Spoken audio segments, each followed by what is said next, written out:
नमस्कार दोस्तों, आप देख रहे हैं GK job exam YouTube channel. तो चलिए शुरू करते हैं आज के सेशन को। तो आपको आज के इस क्लास के वीडियो में लोकसभा से संबंधित सभी महत्वपूर्ण प्रश्न बताने वाले हैं, पढ़ाने वाले हैं। तो अगर आप किसी भी प्रतियोगी परीक्षा की तैयारी कर रहे हैं तो आपको अपने एग्जाम के पेपर में यहाँ से प्रश्न देखने को जरूर मिलेंगे। तो आप वीडियो को बगैर स्किप किए हुए पूरा जरूर देखिएगा, क्योंकि एक एक प्रश्न आपके एग्जाम के पॉइंट ऑफ व्यू से बहुत ही ज्यादा महत्वपूर्ण है। तो पहला प्रश्न है, सर्वप्रथम लोकसभा का गठन कब किया गया था? अगर आपको किसी भी प्रश्न का आंसर पहले से याद हो तो कमेंट बॉक्स में अपना जवाब जरूर बताइएगा। तो सबसे पहले लोकसभा का गठन कब किया गया था? तो वर्ष 1952 में सर्वप्रथम लोकसभा का गठन किया गया था। तो सही जवाब हो जाएगा ऑप्शन नंबर सी। देख लेते हैं इनसे संबंधित अधिक जानकारी को। तो भारत के पहले आम चुनाव के बाद 13 अप्रैल 1952 को पहली लोकसभा का गठन किया गया था और इस लोकसभा का पहला सत्र 13 मई 1952 को शुरू हुआ और पहली लोकसभा 5 वर्षों के अपने पूर्ण कार्यकाल तक चली और 4 अप्रैल 1957 को बंद कर दी गई। तो ये भी आप याद रखें। चलिए देखते हैं दूसरे प्रश्न को। तो 2 नंबर प्रश्न है, मई 2019 में डैश लोकसभा का गठन किया गया था। मई 2019 में कौन से लोकसभा का गठन किया गया था? तो 17वीं लोकसभा का गठन किया गया था मई 2019 में। तो ऑप्शन नंबर बी सही जवाब हो जाएगा। देख लेते हैं दूसरे प्रश्न को। तो 3 नंबर प्रश्न है, लोकसभा को पहली बार गठन कब किया गया? लोकसभा को पहली बार गठन कब किया गया? तो 17 अप्रैल 1952 को लोकसभा को पहली बार गठन किया गया था। बात करें इनसे संबंधित अधिक जानकारी का, तो लोकसभा भारतीय संसद का निचला सदन होता है, ये आप याद रखिएगा। और यह भारत के लोगों द्वारा प्रतिनिधित्व करता है, इसे भी आप याद रखें। देख लेते हैं 4 नंबर प्रश्न को। लोकसभा का सदस्य बनने के लिए न्यूनतम आयु कितनी होनी चाहिए? लोकसभा का सदस्य बनने के लिए न्यूनतम आयु कितनी वर्ष होनी चाहिए? तो 25 वर्ष होनी चाहिए लोकसभा का सदस्य बनने के लिए न्यूनतम। तो इसका उल्लेख भारतीय संविधान के अनुच्छेद 84 में किया गया है, जिसमें यह कहा गया है कि लोकसभा का सदस्य बनने के लिए व्यक्ति की आयु कम से कम 25 वर्ष होनी चाहिए। तो कौन से अनुच्छेद में? तो अनुच्छेद 84 में। ये आप याद रखिएगा। बात करिए 5 नंबर प्रश्न का, लेकिन उससे पहले अगर आप यहाँ तक आ गए, इसका मतलब आपको आज का क्लास का वीडियो पसंद आ रहा है। तो वीडियो को लाइक करें और चैनल पर पहली बार विजिट कर रहे हैं तो चैनल को सब्सक्राइब करके बेल आइकन को प्रेस करें और इस वीडियो को अपने दोस्तों और रिलेटिव में भी शेयर जरूर करें। तो 5 नंबर प्रश्न है, भारत में लोकसभा किसका प्रतिनिधित्व करता है? तो भारत में लोकसभा किसका प्रतिनिधित्व करता है? तो भारतीय जनता का। तो इसका सही जवाब होगा ऑप्शन नंबर सी। बात करें दूसरे प्रश्न का, तो 6 नंबर प्रश्न है, भारतीय संविधान के किस अनुच्छेद में लोकसभा के गठन का प्रावधान किया गया है? भारतीय संविधान के कौन से अनुच्छेद में लोकसभा के गठन का प्रावधान किए गए हैं? तो अनुच्छेद 81 में लोकसभा के गठन का प्रावधान किए गए हैं। तो option number A is the correct answer हो जाएगा। 7 नंबर प्रश्न है, लोकसभा का प्रमुख कौन होता है? तो लोकसभा का प्रमुख कौन होता है? तो अध्यक्ष जो होते हैं वो लोकसभा के प्रमुख होते हैं, ये आप याद रखें। 8 नंबर प्रश्न है, प्रथम लोकसभा के अध्यक्ष कौन थे? प्रथम लोकसभा के अध्यक्ष कौन थे? काफी बार यह जो प्रश्न एग्जाम में पूछे जा चुके हैं। तो जीवी मावलंकर यानी गणेश वासुदेव मावलंकर प्रथम लोकसभा अध्यक्ष थे। तो option number B is the correct answer हो जाएगा।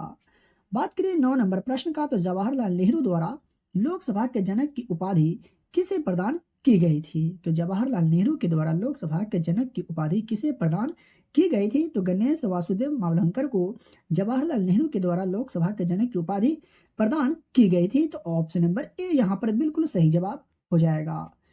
10 नंबर प्रश्न है, लोकसभा के कितने सदस्य राष्ट्रपति द्वारा मनोनीत किए जाते थे? तो राष्ट्रपति के द्वारा कितने सदस्य मनोनीत किए जाते हैं लोकसभा के? तो इसका सही जवाब होगा ऑप्शन नंबर ए, यानी 2 सदस्य राष्ट्रपति के द्वारा मनोनीत किए जाते थे लोकसभा में। तो ये आप याद रखें।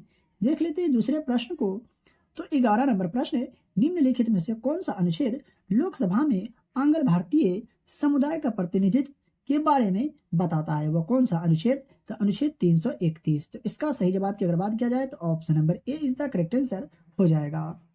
12 नंबर प्रश्न है, निम्नलिखित में से किस राज्य में सबसे अधिक लोकसभा सीटें हैं? निम्न में से वो कौन सा राज्य है जहां सबसे अधिक लोकसभा सीटें हैं? तो उत्तर प्रदेश में सबसे अधिक लोकसभा सीट है, तो ये आप याद रखिएगा।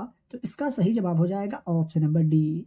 बात करें 13 नंबर प्रश्न का, तो डैश संशोधन ने लोकसभा सीटों की संख्या 525 से बढ़ाकर 545 कर दी। वो कौन सा संशोधन है जिसके तहत लोकसभा सीटों की संख्या 525 से बढ़ा करके 545 कर दी गई? तो इसका सही जवाब होगा ऑप्शन नंबर ए, यानी 31वें संविधान संशोधन ने लोकसभा सीटों की संख्या 525 से बढ़ा करके 545 कर दी गई और यह अधिनियम 1973 में पारित किए गए थे। देख लेते हैं दूसरे प्रश्न को।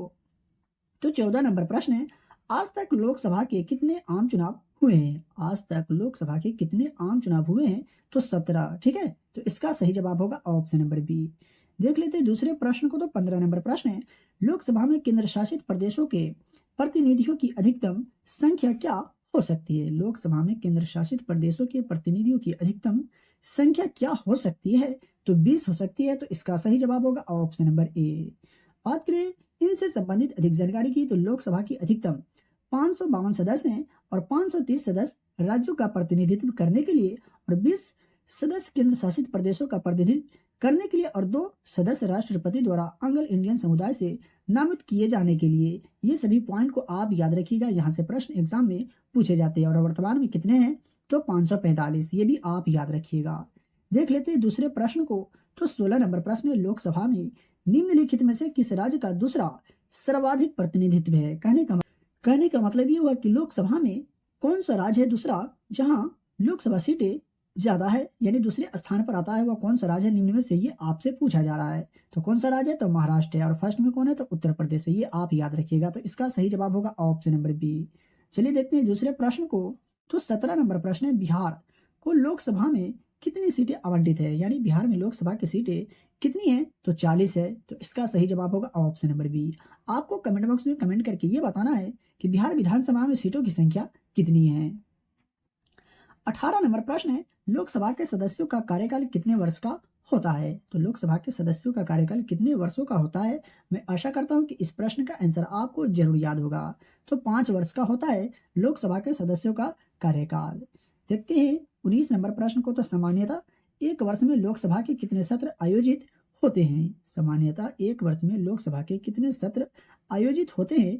इसका सही जवाब क्या होगा ये आपको कमेंट बॉक्स में कमेंट करके बताना है। चलिए देखते हैं दूसरे प्रश्न को। तो 20 नंबर प्रश्न है, निम्नलिखित में से कौन लोकसभा के अध्यक्ष को अस्थायी नियुक्त करता है? निम्नलिखित में से कौन लोकसभा के अध्यक्ष को अस्थायी नियुक्त करता है? तो राष्ट्रपति। ठीक है, तो option number A is the correct answer हो जाएगा। 21 नंबर प्रश्न है, लोकसभा को सत्रवासान करने की शक्ति डैश में निहित है? लोकसभा को सत्रवासान करने की शक्ति निम्नलिखित में से किसमें निहित है? तो भारत के राष्ट्रपति में। तो इसका सही जवाब होगा ऑप्शन नंबर डी।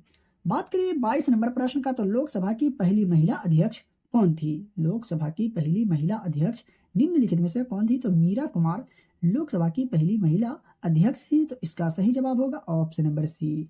बात करिए दूसरे प्रश्न का। तो 23 नंबर प्रश्न है, धन विधेयक डैश में पेश किया जाता है? तो धन विधेयक किसमें पेश किया जाता है? तो लोकसभा में पेश किए जाते हैं धन विधेयक को। और एक धन विधेयक संविधान के अनुच्छेद 110 द्वारा परिभाषित किए गए हैं, ये भी आप याद रखिएगा। देख लेते हैं आज का अगला प्रश्न को। तो 24 नंबर प्रश्न है, लोकसभा को भंग करने की शक्ति किसके पास है? लोकसभा को भंग करने की शक्ति किसके पास है? तो राष्ट्रपति के पास है लोकसभा को भंग करने की शक्ति। तो इसका सही जवाब होगा ऑप्शन नंबर बी। सदस्यों के अधिकारों तथा विशेष अधिकारों का संरक्षक की भूमिका कौन निभाता है? लोकसभा के सदस्यों के अधिकारों तथा विशेष अधिकारों का संरक्षक की भूमिका कौन निभाता है, ये आपसे पूछा जा रहा है। तो लोकसभा अध्यक्ष। तो इसका सही जवाब होगा ऑप्शन नंबर ए। दोस्तों, अगर आपको आज का क्लास का वीडियो पसंद आया हो और अभी तक वीडियो को लाइक नहीं किए तो वीडियो को लाइक करें और चैनल पर पहली बार विजिट कर रहे हैं तो चैनल को सब्सक्राइब करके बेल आइकन को प्रेस करें और इस वीडियो को अपने दोस्तों और रिलेटिव में भी शेयर जरूर करें। फ्री में पीडीएफ प्राप्त करने के लिए वीडियो के डिस्क्रिप्शन में दिए गए टेलीग्राम चैनल को ज्वाइन करें और डेली की वीडियो का फ्री में पीडीएफ प्राप्त करें। तो चलिए मिलते हैं फिर से एक नई वीडियो में।